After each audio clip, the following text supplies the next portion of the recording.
Salve aí, galera! Mais um episódio Gente que Pode, histórias inspiradoras de carreira e de vida para você chegar num nível maior ainda.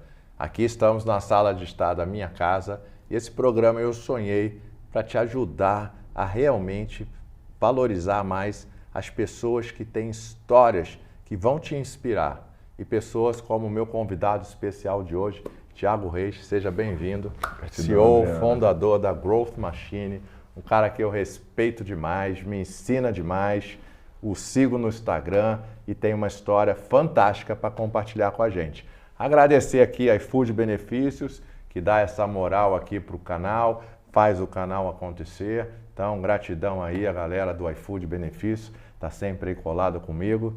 E é isso aí, Thiago, muito prazer em tê-lo aqui. É uma honra, meu amigo. Dá uma saudação aí para nossa audiência.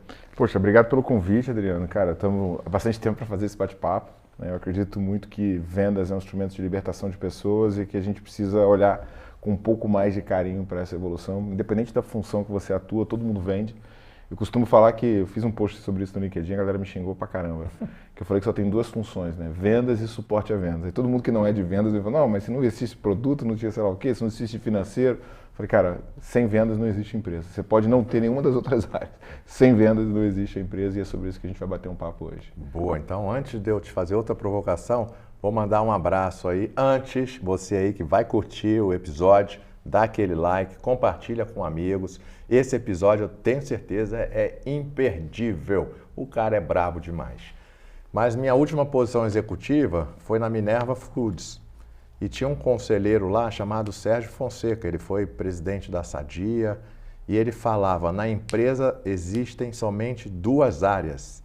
Vendas e quem trabalha para vendas. É o que você acabou de dizer. E esse cara era presidente de empresas gigantes, né?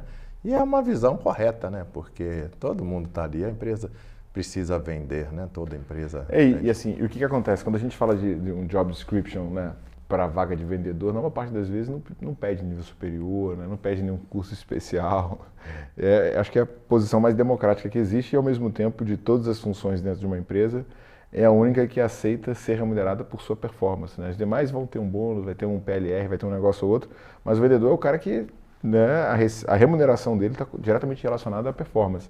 E você não consegue ter baixa performance 3 meses em vendas, né? Você vai conseguir ter 2, né? O terceiro você já é promovido, né, a achar uma nova posição. Então, é uma função, uma profissão desafiadora, muitas vezes subestimada, muitas vezes as pessoas acham que ser de vendas é um subemprego ou uma classificação, né, abaixo do que seria um gestor, um diretor ou né, um C-level, mas eu vejo muitos vendedores ganhando mais do que C-level, ganhando mais do que CEO, e os caras que mais ganham na minha empresa são os vendedores. Então, assim, eu fico feliz toda vez que eu vou aprovar um pagamento e que o cara ganha mais do que eu. Eu falo, cara, putz, tem uma transformação acontecendo. É isso aí. Eu lembro que minha primeira posição numa empresa privada foi a Amil. Saí de estagiário e depois eu fui para remuneração. E eu, quando via o contra-cheque, o lerite dos vendedores de produto para empresas, assim, uns 5, claro, os top performers, ganhavam mais do que o presidente, dono da empresa. E ganhava muito mesmo. Eu lembro uma mulher que eu olhava o lerite dela e falava, caraca! E vendia muito, né? Então, eu fico feliz em ver essa tua missão e ela é importante para as empresas, importante, né, para a sociedade, porque vendas é o que move, né? Eu estava esse final de semana no Paraná, num lugar chamado Ilha do Mel, e passeando com minha esposa por várias vielinhas para chegar na trilha da praia, várias casinhas, e cada casinha tinha uma vendinha, né?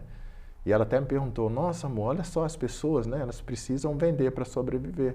E eu falando, amor, isso é antes de Cristo, né? Lógico que há muito tempo, né? Mesmo antes da unidade monetária ou da moeda, já se tinham as vendas, as trocas, né? Os escambos.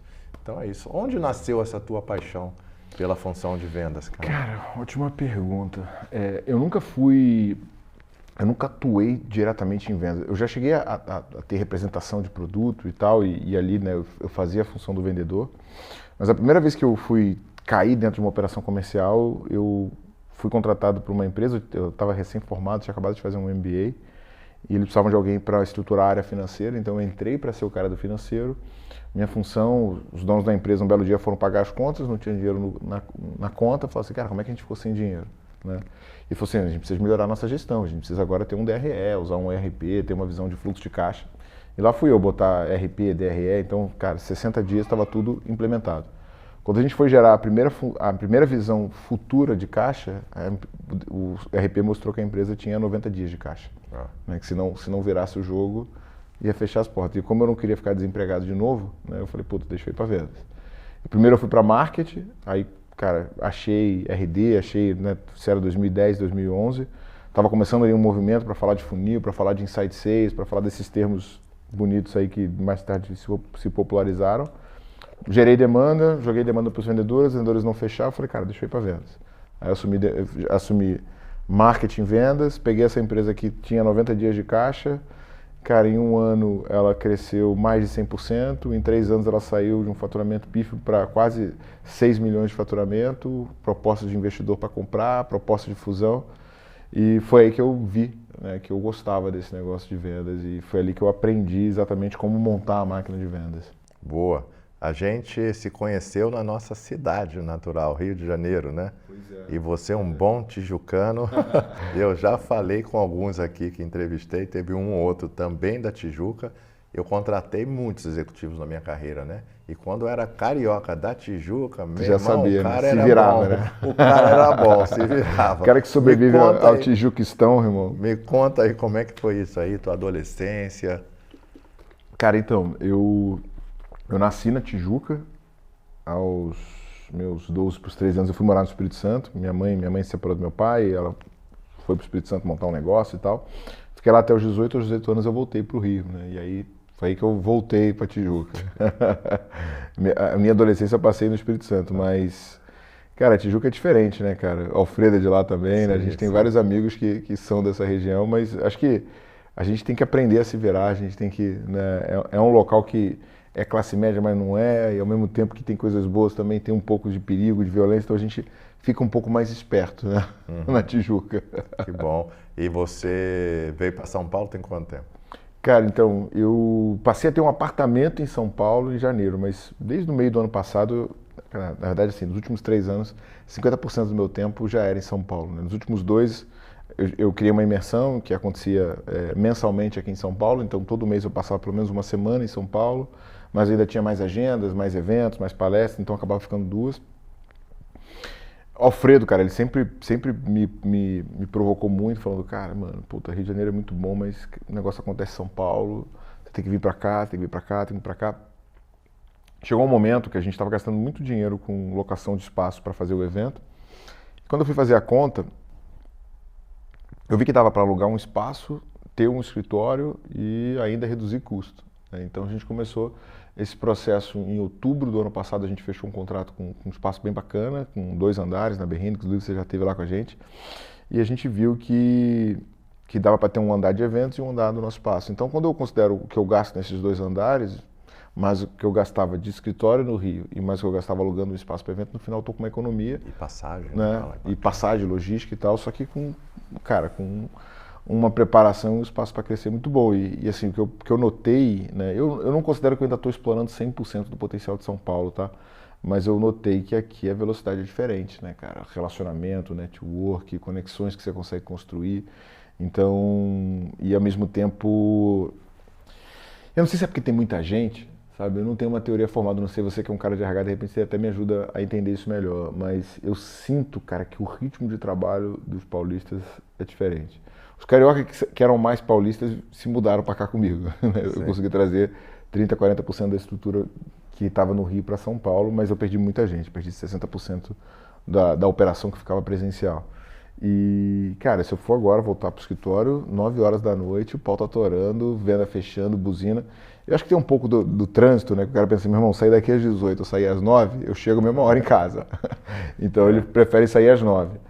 Mas eu tenho uma percepção, cara, que tanto que mão de obra quanto nível de relacionamento e velocidade de negócio aqui é um outro ritmo. Eu tive outro carioca gravando um programa agora há pouco tempo, e o Leandro Rubio, um abração aí, Leandro. Ele é fundador da Starbem, uma health tech que tem crescido muito, ele também carioca, e falou a mesma coisa. E eu falei, em 1991 eu vim a primeira vez em São Paulo. Eu era estagiário da Amil, vim ajudar no processo seletivo. E eu voltei para o Rio louco, né? E falando com meu pai, os caras lá são muito melhor preparados do que a gente, né? Os caras, olha, é um profissionalismo que eu não estava acostumado. E um ano depois eu fui transferido para São Paulo. Cara, tem um livro do Scott Gladwell, que é o cara que escreveu o Teorema da Felicidade, mas cara, tipo assim, é um livro que quem me indicou ele foi o Paulo Aleb, não sei se você conhece, que virou CEO do CRM Bônus, que era da FBIS e tal. Não, é um cara muito foda de marketing. Tá. E ele falou, cara, lê esse livro aqui que tu vai adorar. Eu li, cara, os 4. Fala sobre os 4 cavaleiros do Apocalipse, né? Fala sobre Apple, Facebook, Amazon e Google. Fala que os 4 são interdependentes entre si, mas se odeiam e vão destruir o mundo, né? Por isso que é os 4. E no final, o Scott Gladwell ele fala uma coisa muito interessante. Quando você vai para uma megalópole, para uma grande capital, quando está na tua cidade, você compete com os melhores da tua cidade. Né? Quando você vem para uma megalópole como São Paulo, você compete com os melhores do mundo, né? Ou com os melhores do teu país. Então, a barra sobe muito. Porque, na verdade, não é que as pessoas de São Paulo são melhor preparadas, é que aqui é a capital econômica, então o melhor da Bahia está aqui, o melhor de Fortaleza está aqui, o melhor do Rio Grande do Sul está aqui, o melhor de BH está aqui. Então a densidade de talentos e a competição ela se torna muito mais acirrada, o que faz com que, né, automaticamente, por ser um ambiente mais desconfortável, o nível de execução das pessoas seja mais alto, consequentemente. Né? Eu contei para minha parceira de gravação, que está ali nos assistindo, que você vinha hoje aqui. Ela falou, nossa, ele está crescendo muito, né? Eu falei, sim, nos últimos 2 anos eu tenho muita alegria em vê-lo, né, crescendo bastante. Lembro do nosso último show, 1 ano e pouco atrás. Lá no Olegário? Lá no Olegário. Como é que foi esse boom, cara? Cara, assim, que aconteceu aí? Eu acho que o único cara que cresceram pra caramba em pouco tempo foi o Mamonas, né? Mamonas, você lembra, explodiu, né? Foi tipo, sei lá, acho que eles tiveram 8 meses de fama, sim, não é? Sim, infelizmente, Faustão, né? Infelizmente faleceram, acho que antes de fazer 1 ano de carreira, né? Então assim, Adriano, eu mostro muito isso para mim, mostro isso muito nos meus mentorados do High Growth, né, cara, que é a minha comunidade. Toda vez que eu falo sobre eu falo que assim, uma empresa para ter sucesso, ela vai ter que fazer 3 coisas daqui para frente. Ela vai ter que ser uma TV, ela vai ter que ser uma escola e ela vai ter que ser uma empresa de tecnologia. Porque a maneira como o mundo está mudando, a velocidade com que as coisas estão se democratizando e se tornando acessíveis, a gente vai precisar fazer isso. Você vai precisar ser uma TV porque os canais de aquisição, proprietários, Meta, Google, LinkedIn, todas essas plataformas, elas têm ali um negócio chamado algoritmo. E o algoritmo, velho, você não controla, ele vai estar sempre, né, priorizando quem bota mais dinheiro. E mal ou bem, as regras dessas plataformas mudam muito rápido. Então, se você não tem uma capacidade de adaptação, se você não constrói uma base, uma audiência proprietária, a chance de você se quebrar aqui no meio é muito grande. E mesmo que você invista pesado, se você não criar relacionamento, você ficar apenas investindo no fundo de funil para gerar leads para o teu negócio, você vai passar por um problema. Por que o iFood está contigo? Porque ele sabe que você educa o mercado, sabe que você influencia, sabe que você vai trazer decisores para perto dele e não adianta ele simplesmente pagar um canal de mídia que não vai ter a mesma influência que o Adriano. Então todos nós vamos ter que virar TV, que é isso que você está fazendo aqui agora. Todos nós vamos ter que virar escola, porque o maior ofensor de eficiência comercial é um negócio chamado pirâmide de consciência. A maior parte das pessoas que precisam do que nós fazemos não sabe nem que tem um problema, que dirá que precisam comprar de nós. Então, se nós não assumimos essa função de ser um educador, de ser um professor que pega alguém que não sabe que está vivendo uma situação ruim e ensina essa pessoa que ela pode ter uma vida melhor, o custo de aquisição também não vai fechar. E por último, a ponta de tecnologia, você precisa ser uma empresa de tecnologia porque você sabe, né? O ser humano é um negócio complexo, difícil, a densidade de talentos está se tornando cada vez mais baixa, né? Estudos mostram que pela primeira vez a gente vai ter uma geração com uma capacidade cognitiva inferior à geração anterior, então a gente nunca teve isso, né? Toda geração sempre supera a geração anterior, pela primeira vez a gente está tendo um decréscimo. Então, para mim, essas 3 coisas elas são fundamentais. Eu falo para os meus mentorados, para os meus clientes, falo, cara, produz conteúdo, se posiciona. E a galera fala assim, pô, mas é fácil para você falar, né? Da maneira como você se comunica, as palestras que você dá, tua presença de palco, a tua prostração. Aí eu vou no meu canal, volto do mais antigo para o mais recente e dou play no vídeo. Você vê o Bob Esponja tendo um AVC, né? Sou eu ensinando vendas em final de 2017, início de 2018. E eu falo, cara, a diferença do que você vê o Thiago gravando hoje para esse Thiago aqui são 10.000 horas. Aqui eu estava começando, sem recursos, sem roteirista, sem nada. Aqui eu tinha todos os recursos disponíveis. Né? Muita gente pergunta assim, cara, numa arte marcial, eu faço jiu-jitsu. Qual que é a faixa mais difícil, na tua opinião, Adriano? Qual que você acha que é a faixa mais difícil de uma arte marcial? A azul? Não, é a branca. porque a maioria nem começa, entendeu? Então qual que é a fase mais difícil da produção de conteúdo? É começar. Então assim, putz, cara, os últimos 2 anos foram incríveis, mas eu precisei percorrer essa curva de aprendizado dos últimos 7 para estar preparado para esses 2 anos acontecer. Boa. Eu uma vez passei por uma experiência de meditação, né, antropológica ali, e eu vi uma coisa muito interessante assim nesse mergulho interno. Eu acredito muito em física quântica, né? E dentro desse mergulho eu vi, cara, tem um documentário muito antigo da década dos anos 2000 chamado Quem Somos Nós, que é um sobre física quântica para leigos. E tem uma determinada cena que a personagem central, ela faz várias decisões, sabe?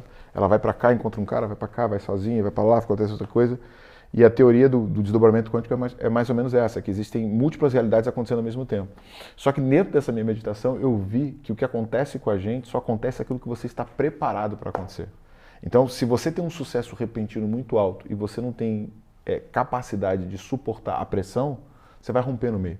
Então, muitas vezes você estourar é pior do que, né, do que talvez você não ter sucesso, porque esse processo ele precisa ser gradativo e você precisa lidar com todos os benefícios e malefícios que essa visibilidade traz. Então, assim, cara, os últimos 2 anos foram anos que eu explodi, né? Eu saí de 300 mil seguidores para 1 milhão e 100 e tô num crescimento muito acelerado.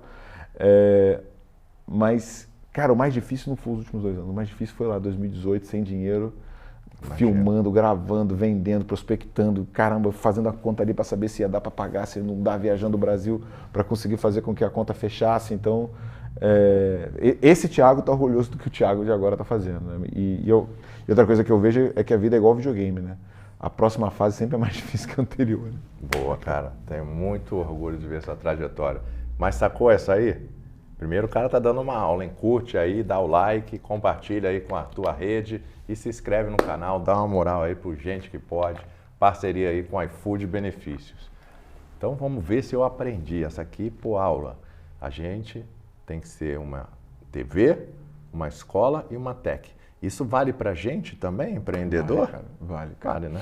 Cara, assim, a última ponto que eu falei pouco, né, de tecnologia, tá acontecendo um negócio no mundo que começou lá atrás, né, com os low codes, que são plataformas que você consegue desenvolver mesmo sem ser programador, só que com o AI esse negócio acelerou muito, né? Então, assim, você vê lá o Lovable, uma startup sueca que bateu 1,8 bilhão de valuation em 8 meses. Né? O que eles fazem, velho? Você joga um prompt lá, sai um Salesforce na outra ponta, entendeu? Que é o que a gente chama de vibe code. Então, muito do que você presta, talvez, como mentor, como serviço, pode se tornar tecnologia. Então, assim, por exemplo, a Growth, né? Historicamente, nós sempre fomos uma empresa de serviço. Só que nos últimos 6 meses nós lançamos uma SDR de prospecção.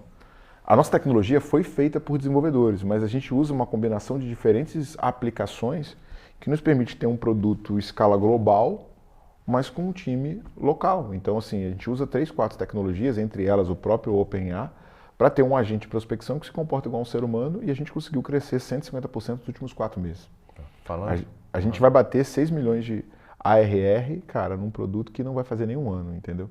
Uma pergunta que me acompanha há 30 anos. Vendas é arte ou ciência? Então, vamos lá.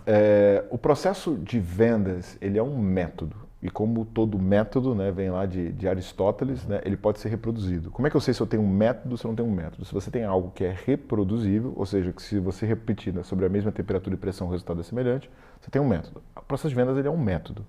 A maneira como eu te abordo, a maneira como eu te qualifico, a maneira como eu aumento o teu nível de consciência, como eu te apresento uma solução, como eu te coloco prioridade, tudo isso é metodologia. E quanto mais o vendedor estuda, melhor ele vai ser. Agora, existem, né, soft skills que meio que vão junto com as pessoas. Então, um cara que se comunica melhor, um cara que sabe usar a prostração de voz, um cara que é mais empático, uma pessoa que consegue ler as outras pessoas, ele vai ter uma vantagem sobre os demais, mesmo que ambos apliquem o mesmo método. Né? Então, vendas é ciência, só que existe uma arte no meio que vai te trazer vantagem. Agora, é muito difícil, por exemplo, você pegar uma pessoa que é introspectiva, uma pessoa que é muito tímida, uma pessoa que fala pouco e fazer com que essa pessoa performe. Eu consigo, através de uma metodologia, pegar esse cara que não performaria e colocar ele como sendo um mediano. Só que eu dificilmente vou conseguir fazer esse cara virar high performance. E outra coisa, você vai comparar nós dois jogando com o Messi. Puta, velho, o cara nasceu com um talento diferente, entendeu? Então, eu tinha um vendedor na minha equipe, o Carlão. Cara, o Carlão, ele sempre cantou na igreja. É um cara muito empático. Então, às vezes, eu chegava chateado no escritório com alguma coisa que aconteceu na minha vida pessoal, sentava no meu cantinho. Cara, o Carlão parava do meu lado. Pô, tu não tá legal, né? Cara, assim, tipo, eu não falei nada, cara. Ninguém percebeu. Talvez pela maneira como eu dei bom dia, não sei, mas ele tinha essa capacidade de absorver. O Carlos não era o cara que mais estudava, não era o cara que mais ligava, não era o cara que mais executava, mas ele conseguia estabelecer um rapport com o cliente num prazo de 30 segundos, que o cliente estava gargalhando com ele, e mesmo ele não sendo o mais técnico, ele estava sempre entre o top 3 ali de vendas. Se ele subisse o nível dele de execução com o dom nato que ele tem, ele, porra, seria um cara difícil de desbancar. Mas você vê que mesmo ele não tendo tanto método, ele conseguia performar muito. Boa. Como nasce a ideia da Growth Machine? Então, Adriano, a primeira vez que eu tentei empreender foi em 2013. Assim, cara, desde a época que eu estava na faculdade, eu lia lá sobre Facebook, sobre Vale do Silício, sobre startups. Eu sempre quis ter uma empresa e eu vi que o negócio era ter tecnologia. Só que eu nunca consegui ter um sócio programador. Então tentei várias vezes, não deu certo, não deu certo, não deu certo. Cara, em 2010 eu entrei para essa empresa de software do Rio, aprendi a montar máquina de vendas, só que ali eu tive uma primeira lição, né, que é o nível de determinação e ambição dos fundadores. Para mim, o maior problema das pessoas não é a economia, o maior problema das pessoas não é mercado, o maior problema não é concorrência, o maior problema é mentalidade. Essa empresa, quando eu entrei, ela faturava 1 milhão e tinha um cliente chamado Petrobras que respondia 80% do faturamento dela. Quando a Petrobras parava de pagar, o caixa zerava, né? Quando a Petrobras pagava, o caixa funcionava, mas mesmo assim a Petrobras demandava tanta coisa dessa empresa que o produto teve que ser feito 2 versões, uma versão Petrobras e uma versão para o mercado, porque a versão da Petrobras era completamente modificada. E eu fui lá, cara, caí de cabeça, fui para cima de mentores, me conectei com pessoas, aprendi a colocar, botei SDR, vendedor, close, pipe drive, CRM, outbound, tudo para funcionar. Quando o faturamento da empresa começou a aumentar, a resposta dos sócios não foi tipo, vamos apostar mais. A resposta dos sócios foi aumentar salário, foi tirar mais férias. Então, eram pessoas que não tinham o mesmo nível de ambição que eu tinha, mesmo eu sendo um pedaço pequeno. Né? E um grande mentor meu chamado Edson Regonati, eu, cara, prospectei o Edson no LinkedIn. Você conhece o Edson? De nome, sabe? Prospectei ele no LinkedIn, falei, cara, tô crescendo e tal. Ele tinha investido na RD, consegui agendar com ele uma reunião. Quando eu levei os sócios para fazer uma reunião com eles, os sócios, entre outras coisas que eles falaram assim, cara, a gente gostaria muito de receber um investimento, mas a gente também não vai trabalhar demais não, sabe? A gente quer um investimento para poder vender e tal e ficar tranquilo. E aí o Edson, cara, um gentleman, assim, educadíssimo, falou, não, é isso mesmo, parabéns e tal. Assim que acabou, eu liguei para ele e falou, Thiago, cara, você é um pedaço pequeno de uma parte maior que não quer a mesma coisa que você. E mais alguns outros comportamentos que eles acabaram tendo, eu falei, puta, eu quero empreender. E aí, o que eu fiz? Me juntei com 2 sócios, fiz uma vaquinha, contratamos uma fábrica de software, desenvolvemos um produto que, cara, assim, é parecido com o que o Hotmart faz, só que o Hotmart fez bem feito. A ideia era a gente ter uma plataforma que ajudava os outros a vender mais educação, só que eu fui numa linha de querer ser um SaaS, enquanto o Hotmart foi numa linha de querer ser uma fintech. Um dos sócios tinha muito relacionamento, a gente vendeu para 20 universidades, só que, cara, o produto não estava validado, a gente conseguiu ter uma receita, a gente tinha pego um empréstimo de 100 mil no banco, acabou esse dinheiro, e o sócio falou, olha, o banco liberou mais 300, vamos pegar? Eu falei, mano, tem 6 meses atrás, a gente pegou 100 mil e não conseguimos mudar. Se eu pegar mais 300 agora, eu só vou aumentar esse buraco. E ele falou assim, velho, se você não topar pegar esse empréstimo, eu tô fora da empresa, se você quiser, você fica com ela. Eu falei, não, beleza, então eu fico. Não sei por que cargas d'água eu fiquei isso. A empresa quebrou com uma dívida de 300 mil porque eu sabia gerar lead, mas eu não sabia vender. E eu deleguei essa função de vendas para um dos sócios. Eu voltei para essa empresa que eu tinha ajudado a mudar. Quando eu saí, o resultado dela caiu, né, porque eu era o pivô. Falei, olha, gente, eu estou com esse produto aqui, ele já está com essa quantidade de clientes, ele tinha mais ou menos uns 20 mil de receita, faltava 5 mil para a conta fechar. Eu posso trazer esse produto para dentro, eu assumo novamente como diretor de vendas e marketing, eu levo a empresa para um novo patamar e a gente vai dar um jeito de juntar isso tudo e vender daqui a 2 anos. Mas em troca, né, eu quero ter 20% de participação e tal. Os caras, beleza, né, eles precisavam de mim, eu precisava deles, juntamos uma fome com a vontade de comer. Cara, entrei, mergulhei de cabeça, velho, foi ali que a gente explodiu a empresa, eu levei ela para 6 milhões, mas eu tinha essa coisa do, putz, velho, eu acho que eu consigo fazer mais, sabe? Porque era um peso muito grande. Tudo que eu tinha que mudar, tudo que eu tinha que fazer, eu tinha que negociar muito. E eu tinha, sei lá, 10% da empresa. E eu fazia o negócio acontecer. E o Dieguinho, que é o fundador da Rock Content, falou pra mim, cara, zera a vida na física, depois você tenta fazer um negócio, já que você não conseguiu montar uma empresa até agora. E ele falou, cara, constrói autoridade no teu nome, usa lançamento, usa estratégia de posicionamento. E aí eu comecei nessa pegada. Eu vim para São Paulo para ser diretor comercial da RP Flex, fiquei na RP Flex quase 2 anos. Quando era isso? Isso foi 2015 para 2016 minha relação com os caras azedou. 2016 eu comecei aqui em São Paulo na RP Flex. Meio de 2017 a empresa não conseguiu captar, eu era um dos caras mais caros, eu fui demitido.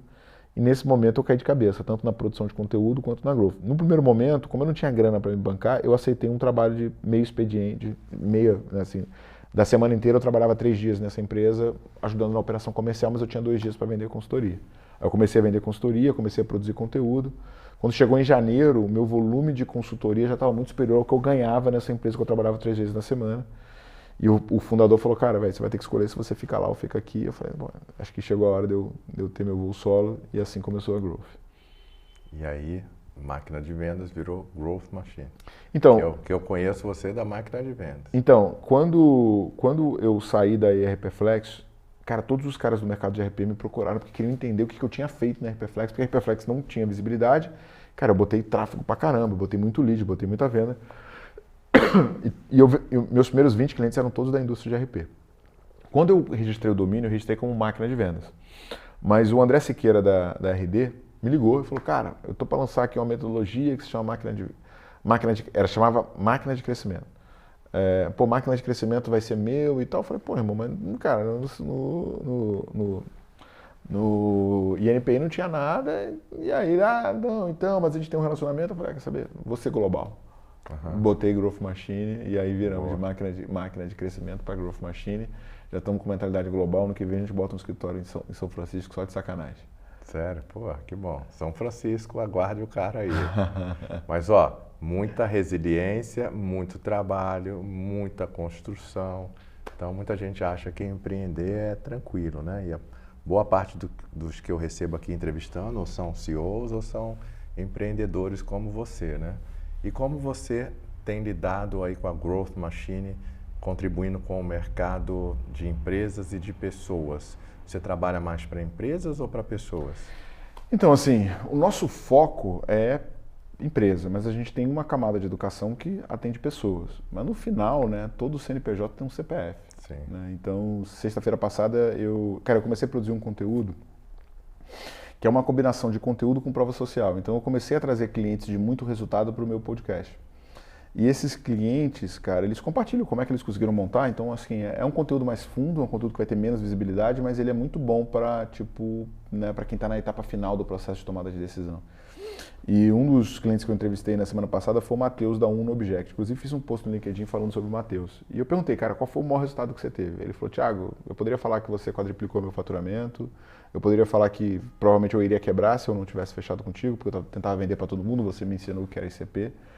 Mas nada disso seria o mais importante. O mais importante foi que a minha mãe, ano passado, teve câncer e eu pude pagar o melhor tratamento para ela, porque a gente aprendeu a vender e a nossa empresa agora não tem dificuldade nenhuma de caixa.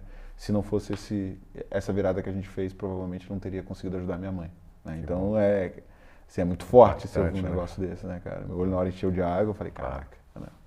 Eu tive a honra de fazer uma palestra em janeiro desse ano, na verdade foi a minha primeira esse ano, de várias, graças a Deus, lá no High Growth.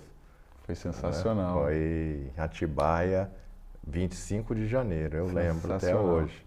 E foi muito legal, que é isso, eu que agradeço.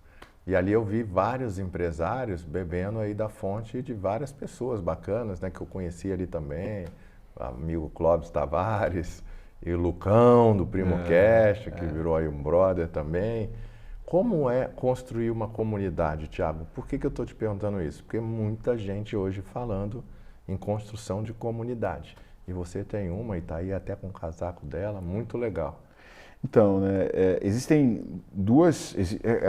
surgiu uma primeira vertente no Vale do Silício chamado PLG, né, Product Led Growth, que é crescimento orientado a produto. Que aí fala muito de usar a lógica do freemium, do self-service e tal. No meio do caminho, eles perceberam que por mais que você tivesse um crescimento orientado a produto, existiam duas vertentes que ajudavam muito a crescer, que nós somos seres sociais. Né? E aí a segunda foi CLG, Community Led Growth, e FLG, Founder Led Growth, né? Que tem um pouco a ver com os dois que eu faço. O CLG é você usar a comunidade como vertente de crescimento. A comunidade trabalha para fazer com que a sua empresa cresça. Então, Cara, ser empreendedor é muito solitário, né? A gente troca muita figurinha, mas na maior parte do tempo a gente está sozinho, né? E com tudo errado, quando, cara, o bicho está pegando, você é o único que não pode demonstrar que o bicho está pegando. Você pode chegar em casa e chorar sozinho, né? Mas na frente do time, na frente da empresa, meu irmão, vamos virar, vai dar certo e o caramba. E você tem que ser o mais alto astral de todos. Então eu falo muito que a carreira do empreendedor é muito solitária, né? A gente dificilmente tem alguém para compartilhar, para abrir e tal. E, cara, ao longo da minha jornada, eu sou reflexo dos meus mentores, né? Você mesmo, cara, ajudou a gente pra caramba, me deu diversas mentorias. A RD, cara, fez a diferença total pra gente entender o que era vendas, o que era processo, o que era inbound. E, cara, o Dieguinho, conteúdo, o Edson, cara, SaaS, Venture Capital. Então, assim, eu tive muitos mentores ao longo do caminho e para mim esse foi a maior alavanca de crescimento que eu tive, foi me conectar com pessoas que estavam tendo o resultado que eu gostaria de ter. E a ideia do High Growth foi exatamente essa. Muitas vezes as pessoas não conseguem ter o acesso, não conseguem ter o acesso ao Adriano, não conseguem ter acesso ao Bernardinho, não conseguem ter acesso ao Lucão, não conseguem ter acesso ao Rony. E o grande propósito e a grande função do High Growth, cara, no final do dia, o High Growth é a minha tese de M&A. Eu falo isso abertamente para os meus clientes. Muitas pessoas chegam para mim querendo me dar equity, querendo me dar sociedade, querendo me dar negócio. Só que o meu tempo se torna cada vez mais escasso. A gente está crescendo muito rápido e o que vai me tirar o crescimento é dar atenção para coisas que eu não deveria. O High Growth é uma etapa do meu funil das empresas que eu vou me tornar sócio. Só que, ao mesmo tempo, eu gosto de problema, eu gosto de desafio, sabe? O que me motiva é achar desafio. Então, o High Growth é como se fosse meu tubo de ensaio, onde eu acho os empreendedores que eu vou criar conexão, que eu vou abrir porta, que eu vou fazer para testar o quanto que os caras estão dispostos a executar. É o único produto da Growth que tem contato direto comigo. Todos os demais, cara, a gente tem mais de 4 mil clientes hoje, então eu não consigo mais conhecer todos os clientes pelo nome, mas no High Growth não, eu conheço todo mundo pelo nome. E lá a gente começou uma comunidade para empresas que buscam um alto crescimento e a gente está fazendo uma série de coisas para ajudar esses empresários a crescer mais, a abrir as portas certas e a criar as conexões certas. Tem duas coisas que a gente está fazendo agora que é novidade que você não, na época que você foi não tinha. Primeiro, agora, semana que vem, a gente vai para Fortaleza, para o encontro do High Growth, e vai ser o último encontro do ano. E a gente batizou esse encontro de High Growth Awards, né? Então, igualzinho à história de virar uma empresa de tecnologia, a gente criou um software que gamifica o processo do High Growth. Então, a gente tem ranking para tudo. Então, tem ranking de quem mais fechou contrato, de quem mais agendou reunião, do maior contrato fechado, e a gente vai ter 10 categorias de premiação para reconhecer os High Growth que melhor executaram ao longo do ano. Isso serve tanto para dar, né, tanto como prova social, quanto para estimular eles a executar mais. E outra coisa que a gente está criando, e aí isso aqui é um spoiler, ainda não falei isso em lugar nenhum, é o marketplace da Growth, né? Então, dentro do High Growth, a gente estima que hoje movimenta mais de 50 milhões entre negócio entre eles. O que nós estamos criando? Nós estamos criando uma plataforma onde todos os High Growthers vão ter a opção de colocar lá os seus produtos e serviços e eu vou ajudar esses produtos a ganhar escala, seja com a IA, seja entre eles, seja abrindo portas. Então, a gente passa a começar uma unidade de negócio que vai fazer intermediação de negócio para esses High Growthers e trabalhar para fazer com que eles tenham mais resultado ainda. Hoje eu tenho muito pouco tracking do que está sendo fechado, do que não está, da qualidade do serviço. E até mesmo para a gente indicar. Então eu criei uma plataforma, que vai ser o iFood B2B. Né? Dentro dessa plataforma os High Growthers podem colocar os seus produtos e serviços. E nós vamos fazer todo o tracking, monitoramento do que está saindo de negócio e o que não está. E a gente vai ter um modelo de remuneração baseado num percentual de sucesso das transações fechadas, mas quanto maior for a receita gerada, mais eu vou reinvestir, seja criando tráfego, seja prospectando a minha base, seja anunciando ele dentro dos eventos. Então a gente quer de fato orquestrar um ecossistema. Muito legal. E aí você que está interessado, segue aí, ó, High Growth, daqui a pouco a gente vai dar os caminhos, né? E uma pena, eu estou embarcando quarta-feira agora para Fortaleza. Sério? Porra. Fico até sexta. Caraca. Quase que bate aí. Quase. Quando você falou Fortaleza, eu falei, opa, mas seria muito legal. E vai ser dentro do Beach Park, vai ser uma noite de black tie, então vai estar todo mundo de gravata borboleta.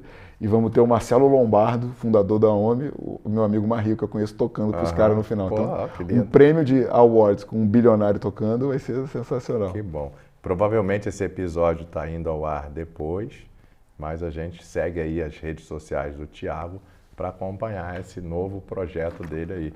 E quem quiser fazer parte dessa comunidade, como faz? Legal. Cara, só me mandar uma mensagem no Instagram, fala assim, cara, assisti aqui o episódio do Adriano, Thiago Reis, tudo junto com TH. Eu pessoalmente vou atender, vindo de cá, vou dar o máximo de carinho e falar, velho, Primeiro você tem que me convencer que de fato quer crescer, né? Então você vai passar por um processo seletivo porque sendo uma comunidade, essa comunidade ela tem cultura, tem princípio, tem valores. Ela é para pessoas que querem ir mais longe, para pessoas que querem ter um impacto maior. Uma vez que estejamos alinhados e que faça sentido o investimento, eu vou trazer a melhor condição para ele fazer parte e dominar o mercado dele. Eu gosto de falar que os high growthers são empresas que decidiram tomar os seus mercados. Então se você tem a ambição de tomar o seu mercado, a gente vai trabalhar junto. Boa. Você falou aí cultura e pessoas.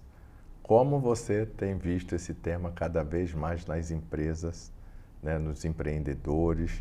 Você sabe que é um tema que eu tenho paixão, né? Mas como você tem visto isso? Tem visto avanço? Como é que você tem visto? Assim, o que está acontecendo, né, Adriano? Eu acho que tem dois movimentos acontecendo muito forte. O primeiro é um movimento onde as empresas estão se otimizando, né? Então você vê muitos layoffs acontecendo, só que pela primeira vez não por fatores econômicos, mas por funções que deixam de existir, né? Então isso cria uma necessidade da capacidade competitiva das empresas ser maior. Com a velocidade de adoção da inteligência artificial e com a evolução da inteligência artificial, tudo aquilo que é trabalho repetitivo, que é braçal, que é manual, acho que a gente vai perder, né? Então, os seres humanos vão ter que evoluir muito a capacidade de colaboração deles, né? A capacidade de ser apaixonado, de dar mais uma milha, de entregar mais, de encantar mais. É só aí que a gente vai conseguir se diferenciar dela. Então, para mim, o assunto nunca se tornou tão relevante. E, ao mesmo tempo, a gente tem uma geração nova entrando no mercado, que é uma geração muito mais orientada a propósito do que a remuneração financeira, né? E é diferente a maneira como você motiva, como você engaja essa nova geração. Então, vender o seu propósito, vender o seu porquê, mostrar a razão pela qual a sua empresa tem, os valores dela, eu acho que isso nunca foi tão relevante para você conseguir atrair e reter talentos, né? Que bom, fico feliz de ouvir. E a última pergunta antes da gente ir para o isso ou aquilo. Boa. Isso ou aquilo, vamos ver como ele se sai, hein? Marília Gabriela? É quase isso. Meu amigo, como você faz para se desenvolver e para se cuidar, já que se cuidar é indelegável? Você falou em jiu-jitsu, você falou em tempo, eu sei que às vezes eu falo com a sua secretária, sei que a sua agenda é abarrotada, mas como o Thiago se cuida, se desenvolve? Cara, assim, o que acontece, Adriano? Há mais ou menos uns 2 anos, cara, eu perdi 2 líderes bem importantes dentro da operação. 2023 foi um dos anos que a gente mais cresceu, a gente cresceu quase 150%. E eram 2 pessoas bem estratégicas dentro da minha estrutura naquele momento. E ambos pediram demissão junto, em janeiro. E eu fui conversar com a minha líder de RH e ela falou: os 2 pediram demissão. Eu falei: caraca, sério? Ela falou: sério. Eu falei: por quê? Ela perguntou: você quer saber mesmo? Essa pergunta normalmente, né, ela gera bastante reflexão, né, porque você começa a entender que você tem um certo nível de responsabilidade sobre os 2. Você me conhece, sabe que eu não sou um cara fácil, eu sou um cara direto, objetivo, acelerado, exigente. Só que eu vi que eu precisava cuidar mais da minha ponta emocional, né, precisava me entender mais, né, saber os meus núcleos, o que me motiva, o que faz eu perder o controle. E eu comecei uma busca primeiro para entender melhor essa ponta emocional, então acabei encontrando a programação neurolinguística, que foi um negócio que, cara, me apaixonei e desci muito. E acho que é uma ferramenta muito poderosa, tanto para quem é CEO quanto para quem é vendedor. Acho que o CEO é o mais vendedor de todos, né? Sim. Porque ele não vende só a empresa para o cliente, ele vende para o cliente, ele vende para o investidor, ele vende para o colaborador, então a gente tem que vender 3 vezes melhor do que todo mundo. E, cara, dentro dessa jornada eu comecei a me entender mais, eu comecei a encontrar várias coisas que eu nem sabia que estava aqui, e dali, cara, eu comecei a fazer terapia, comecei a explorar mais o Thiago como ser humano e a entender as minhas limitações, e essa foi uma jornada bem legal, assim, para evoluir como pessoa, né? Porra, tem muita coisa para melhorar, mas é aquilo que eu falo, o Thiago do passado, eu tenho orgulho do Thiago do futuro. Eu sou muito nerd, então eu gosto muito de ficção científica, eu gosto muito de filosofia, de antropologia, de business, então eu tenho uma rotina de leitura muito forte. Não só todos os dias, como, cara, quando eu estou viajando, às vezes quando eu pego um avião, principalmente quando eu vou para fora, cara, eu passo 4 horas, 5 horas lendo facilmente. Além disso, eu busco muita mentoria. Tudo que eu preciso aprender, eu tento me conectar com alguém que está tendo o resultado que eu gostaria. Então eu tenho essa combinação. Cara, o último elemento que eu atribuí recentemente ao meu processo de aprendizado foi clonar pessoas e reproduzir conhecimento, né? Então, assim, por exemplo, eu fui entrar em planejamento estratégico. Como é clonar a pessoa? Cara, tanto o GPT quanto o Cloud, eles têm a função de você construir agentes personalizados, né? Então, por exemplo, eu precisava discutir com o CEO da Microsoft, com o Satya Nadella. O que eu fiz? Fui no YouTube, achei 10 podcasts do Satya Nadella, achei o livro dele, achei 20 blog posts, criei um agente baseado na personalidade dele e treinei ele para ele se comportar igual ao Satya Nadella. Então, quando eu preciso ter uma dúvida de ecossistema, de negócio, de comunidade, cara, o Satya Nadella foi o cara que criou, né, todo o ecossistema Microsoft. Então, eu vou lá e converso com o Satya Nadella. Cara, preciso de um processo de vendas, de indicação e tal. Cara, o Flávio Augusto foi o cara que melhor criou isso. Eu peguei todas as lives do Flávio Augusto, peguei os 2 livros do Flávio Augusto, peguei os treinamentos dele da WhatsApp, peguei, cara, uma série de documentos, treinei um agente para se comportar como ele. Então, eu tenho hoje mentoria com qualquer pessoa que eu queira, sem precisar nem falar com ela, porque esse agente se comporta exatamente igual a ele. E outra coisa é, vai parar de fazer sentido você fazer curso, sabe? Então, eu pego um curso, faço download do curso, subo para dentro de um agente com todo o conteúdo transcrito e eu consulto esse agente em tempo real quando eu preciso de um conhecimento específico. Antigamente a gente estudava tudo para caso você precise de alguma coisa. Agora eu pego tudo, crio um agente que me dá consultoria de como implementar essa única coisa que eu preciso fazer. Muito bom, meu amigo. Você dá aula. Aí, galera, tá vendo? Porra, curte aí, merece, dá 10 likes, compartilha aí com seus amigos e amigas e dá aquela moral aí pro canal. Vamos pro isso ou aquilo, vamos ver como ele se sai. Tá pronto? Bora. Nasci pronto. Amigo, praia ou campo? Praia. Estratégia ou cultura? Cultura. Inovação ou melhoria contínua? Inovação. Deu uma respirada, viu?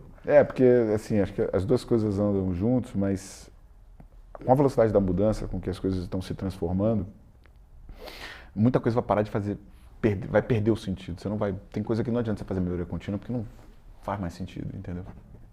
Eficiência ou excelência? Eficiência. Dados ou intuição? Dados sempre. O cara de vendas? Dados. Presencial ou virtual? Eu me recuso a responder. Olha, o presencial é a melhor opção que existe, mas se você não tiver a opção e você for muito bom de cultura, gestão, indicadores, processo, metodologia, você consegue fazer. Nem o Richard é. Aí, Richard, todo mundo que senta aqui fala presencial. Mas vamos embora. Ainda você está precisando vir aqui, hein? Criatividade ou disciplina? Disciplina.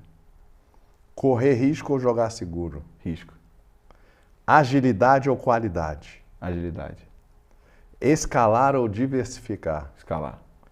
Inteligência emocional ou inteligência artificial? Emocional. Emocional, boa, foi bem, garoto. Bom, você já falou aí como as pessoas te seguem pelas redes sociais. Thiago Reis. Thiago Reis, tudo junto. Com H, Thiago Reis, tudo junto, LinkedIn, Instagram, segue o cara, é um conteúdo fantástico. Te agradecer do fundo do coração, sei que tua agenda é punk. Hoje eu perguntei para tua secretária umas 3 vezes, ele vem mesmo, a galera aqui preocupada. Você deu o presentão de vinho. Me atrasei, mas vim. Não, sou muito grato, feliz. E manda aí um recado aí para a audiência, né? Então, assim, olha, eu historicamente sempre fui um cara muito técnico, né? Eu sempre gostei muito de estudar, eu venho de projetos eu fui para vendas. Eu acho que o meu grande superpoder foi entender de metodologia para depois aprender o que funcionava para finalmente traduzir isso em metodologia. Mas por mais técnico que você seja, por mais que exista inteligência artificial, nada supera a determinação e a disciplina. Resultado nenhum de nós controla, mas o resultado é reflexo daquilo que a gente executa, né? Do processo que você executa. A maior parte das pessoas quer ter sucesso, quer vender mais, quer crescer, todo mundo quer. Então não adianta você falar que você quer isso, porque todo mundo quer isso. Só que eu acredito de verdade que é o desconforto, que é a repetição, que é fazer quando você não tem vontade, que é ter a disciplina, que é seguir de fato um processo que vai fazer você ter o resultado. Você pode ficar com raiva do teu resultado, mas você não controla ele. Resultado você não tem controle, resultado você só consegue medir. Mas todo mundo que está assistindo esse podcast nesse momento está tolerando algum resultado. E minha provocação para você é, qual que é o resultado que você está tolerando? Boa! Qual o resultado você está tolerando aí? Então, boa provocação. Valeu aí, você que esteve conosco até o final. Se liga, semana que vem, mais um episódio imperdível do Videocast Gente que Pode. Agradecer aí nosso parceiro iFood Benefícios. E valeu, tamo junto, galera.